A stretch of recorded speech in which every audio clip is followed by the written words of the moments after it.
നിഷ റാഫേലാണ് നാനീസ് കിച്ചണിൽ വരാൻ പോകുന്നത്. ഒരുപാട് അറിവുകളും എനിക്ക് നേടാനുണ്ട്. വെറും അറിവുകളൊന്നുമല്ല, വളരെയധികം എൻലൈറ്റൻ ചെയ്യുന്ന അറിവുകളാണ്. ലൈക്ക് ആരാണോ തഴുകുന്നത്, ആരാണോ പാമ്പർ ചെയ്യുന്നത്, ആരാണോ ഒലിപ്പിക്കുന്നത്, അവരുടെ അടുത്തേക്ക് സ്ത്രീ പോകും. കറന്റ് അപ്ഡേറ്റ് ഓടെ ന്യൂ അറിവ്. പുരുഷന്റെ സ്ത്രീയുടെ സമത്വത്തിന് വേണ്ടി വാദിക്കുന്ന ടീമല്ലേ ഈ ഫെമിനിസ്റ്റുകൾ.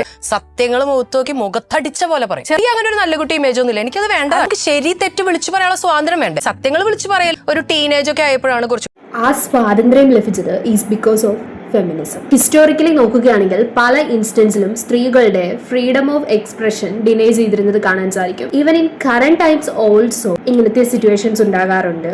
Still they are asking. ആ ഫെമിനിസം എന്ന് പറഞ്ഞ ടോപ്പിക്കിനോട് എനിക്ക് താല്പര്യമില്ല. സംസാരിക്കാനും ആരും ഇല്ലാതാവുമ്പോൾ എപ്പോഴും ഇരുന്ന് പഠിക്കും. ഇപ്പോഴും നമ്മുടെ റൂം ക്ലോസ് ചെയ്തിരുന്ന് പഠിക്കും. അങ്ങനെ 10ാം ക്ലാസ്സിന്റെ ഡിസ്ട്രിക്ഷൻ ഒക്കെ ലേറ്റ് 19th 20th സെഞ്ചുറിയിൽ പ്രൊമിനന്റ് ആയിരുന്ന ഫസ്റ്റ് വേവ് ഫെമിനിസത്തിന്റെ മെയിൻ ലക്ഷ്യങ്ങളിലൊന്നായിരുന്നു സ്ത്രീകളുടെ വിദ്യാഭ്യാസ അവകാശം, along with political rights, property rights. എന്നെ നേരെ പിടിച്ച് 3rd ഗ്രൂപ്പിൽ ചേർത്തി.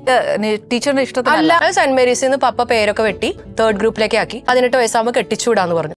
ഒരു ഗേൾ ചൈൽഡ് ആണ് എന്ന ഒറ്റ റീസൺ കൊണ്ട് വിദ്യാഭ്യാസ അവകാശങ്ങൾ നിഷേധിക്കപ്പെടുക, 18 വയസ്സിൽ വിവാഹം കഴിക്കേണ്ടി വരിക, ഇതുപോലത്തെ അവകാശ ലംഘനങ്ങൾ ഉണ്ടാകുമ്പോൾ ഇതിനെതിരെ ഫൈറ്റ് ചെയ്തിട്ട് എല്ലാ ജെൻഡറിനും ഒരേ എമൗണ്ടിൽ ബർത്ത് റൈറ്റായി ലഭിക്കുന്ന സ്വാതന്ത്ര്യം വിനിയോഗിക്കാൻ കഴിയുന്ന അവസ്ഥ ക്രിയേറ്റ് ചെയ്യുക എന്ന പ്രൈമറി ഗോളോട് കൂടി ആരംഭിച്ച ഒരു മൂവ്മെന്റ് ആണ് feminism. Why should boys have all the fun?